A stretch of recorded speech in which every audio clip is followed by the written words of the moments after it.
Hello, everyone, and welcome to the show. Glad to have you guys here. Now, there's a couple things I'm really keeping my eye on in the financial system right now. And one of the things I'm keeping my eye on, well, let's get started. Let's take a look at the charts right here, and let's take a look. One of the things I'm keeping my eye on is the Turkish lira. Now, this is lira prices priced in euros. And what we can see is, we see the price of the lira is it's moving higher in euros. This means that the lira is weakening. As you see, this chart goes up. This doesn't mean that the the Turkish lira is getting more strength. It means it's getting weaker. You see, going back to February of 2019, it was doing pretty good, but lately it's been really losing strength. We see it was down around 6 liras per euro. So you get 6 liras per euro back around February. But now it's 6.76 and rising. It's heading up towards 7 euros per liras per euro. And so we got to keep our eye on Turkey. Turkey's currency is losing value rather rapidly. Because if we take a look from about March till now, just a couple months, and it was 6 liras per euro. So for 1 euro, you could get 6 liras. Now it's 6.76. And if we put that into inflationary terms, that's about, what would it be, about 12% or something like that. I'm just figuring it off the top of my head real quick. Something like it's lost like 12% of its value in like just over a month, and it's losing value rather rapidly. This could spiral the country toward hyperinflation. Now, let's take a look at the rest of the markets today. The first thing I'm going to look at right here is German bank, Deutsche Bank. And, they come up with a weird number on here. Deutsche Bank right now is 6.66, well, it's 6.65 now, but it was 6.66 euros. Anyway, Deutsche Bank is running right at 6.65 euros right now while we speak, and it's up very marginally, but if we take a look at a 1 month picture of the whole thing, this is the 1 month picture of what Deutsche Bank is doing, and you can see the slide is continuous, and she's actually dropping right now. It was 666, now it's 665, so it's dropping today, and it might continue to drop all day, and it's at its lowest right now. It's never been this low before. It could fall off a cliff at any time. Now, going back a few months, I said that I figure the cliff is at 6 euros. Now, I said that months ago. I figure the cliff edge is at 6 euros. So we're heading in that direction. We're getting down toward what I call the cliff edge. Once it drops below 6, I figure she's going to really go fast then. And it's going to be a situation in the world. Let's take a look now at silver, the silver price. 14.37 is down 7 cents on the day. This is getting a little bit ridiculous. It's getting into the low 14s. It's getting a little bit ridiculous. I tend to think, it was down below 14.30 earlier, like yesterday. It had a little flash crash. We can see it right here. This is ridiculously cheap for gold and silver right now. And with all the problems in the world, you'd think they'd be running to gold and silver as a safe haven asset. They're not. They are actually running more to Bitcoin than they are to gold and silver. Look, $7,880.05 for Bitcoin today. Let me refresh the pace just to see which direction this thing's moving today. 78.93, so it's moving upwards today. 78.93 is up near 8,000. It's been maintaining this. It made a sudden gain about a couple weeks ago or so, and it made a sudden gain, and now it's maintaining this new level. That's what I expect it to do. It's getting ready for its next leg, and I believe its next leg is going to be a next leg up. Let's take a look now at cryptocurrency market capitalizations. 247 billion.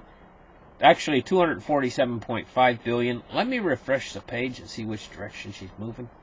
247.9 billion. So it's moved up 400 million in about the last 10 minutes since I opened the page. Bitcoin dominance 56.6%. We see that Bitcoin dominance dropping off. That's actually a good sign. That means that the other coins are actually showing more strength now. And that's the sign you get when she's really getting ready to start to move, you know. I'll tell you, really. Let's take a look at the Dow Jones today. She's up 126 points. I think that might have something to do with Huawei or however you pronounce that corporation, you know, in China that sells the cell phones. What I heard is these cell phones are all gonna, in the United States, are all gonna be absolutely useless. I guess they got good cameras on them. You know, if you want to use one for a voice recorder or a camera or whatever else. But I guess it's going to be totally useless. I guess you can't really use Google apps on it or anything like that, you know. And so I imagine they're going to be going awfully cheap on eBay. People are going to be selling these Huawei phones. Huawei, or however you pronounce that corporation. They're going to be selling these phones, and it'll probably be like $10 for a $400 phone or a $500 phone. It'd be like $10 on eBay. Because how can you use them?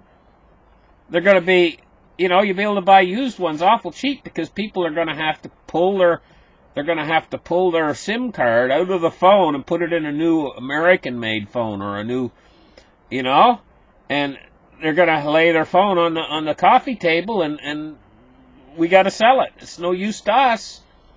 And of course there'll be so many of them flooding on the market, on eBay and stuff, that the price is just going to drop down to nothing.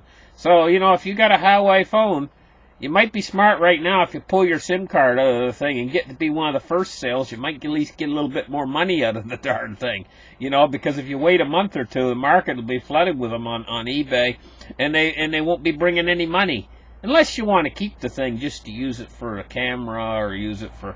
I mean, you can still use the camera on it. And you can still use a number of different things that it has on it, you know. You can use it just for storage. If it's got like 30 gigs on it or something, you know. You can always use just to store your photos or whatever, you know. So, I mean, it might be actually better than selling it on eBay for $10, you know. It might be more use to you to use as a whatever, you know. Anyway... Let's move on here. Crude oil today, $62.95. It's down 15 cents on the day. Crude oil, you know, there's tensions, awful lot of tensions over there in the Middle East right now, and especially around the Strait of Hormuz. If any sort of whatever breaks out, you know, if crude oil prices will shoot through the roof if that were to happen. If any sort of troubles break out there. Let's take a look now at U.S. Treasuries, and we see it heading toward the yield curve inversion today more. It's bouncing back toward the yield curve inversion, and we're not getting no real big movement, so almost 1 basis point in the 7-year and in the 10-year. 10 years at 2.42. U.S. 30-year, almost a half a basis point. 2.839. And we're looking at the short end of the yield curve, the very, very short end, falling a little bit. But all the rest is rising. It's working toward our yield curve inversion some more, you know. Actually, no. No. Hold on just a second. These yields... See, I'm going to tell you something about bonds. Bonds drive me crazy because it's all inverse, you know. No, these yields are rising. This is working away from our yield curve inversion if they're rising on the long end. Sorry about that. If they're falling on the long end, this is working toward our yield curve inversion. So we're working away from it. But it's not no big moves today, you know. And these are smaller moves. It's only in around the middle of the yield curve we're looking at 1 basis point on the 2-year, 3-year, and 5-year. They've moved up 1 basis point. So anyway, I'll tell you what, bonds really do drive me crazy with this inverse yield curve. Sometimes it's hard to get your head around it. If the prices is rising on bonds, it means that the bonds are falling, and so on. It's a little bit of a tricky thing. No matter how long you look at bonds, you can get your brain screwed up on it. It's like, because it's backwards. It's like looking in a mirror. You know what I mean, kind of sort of thing. You know, I'll tell you, ambulances, they have to write their letters on the front backwards and upside down, you know, and that way if somebody's coming up behind, they can see it says ambulance in the rear view mirror. You know, this is the same way with bonds. Anyway, let's move on. Let's take a look now at the what's going on with my page here. Let me refresh it. There we go. 98.10 on the US dollar index today. So the dollar index is moving up quite sharply. It's probably the reason why gold is finding it difficult today. We're getting a really strong dollar. 98.10. This is the first move strongly into the 98s. You know, now that we're in the 98s, will it stay? Will it move up to 99?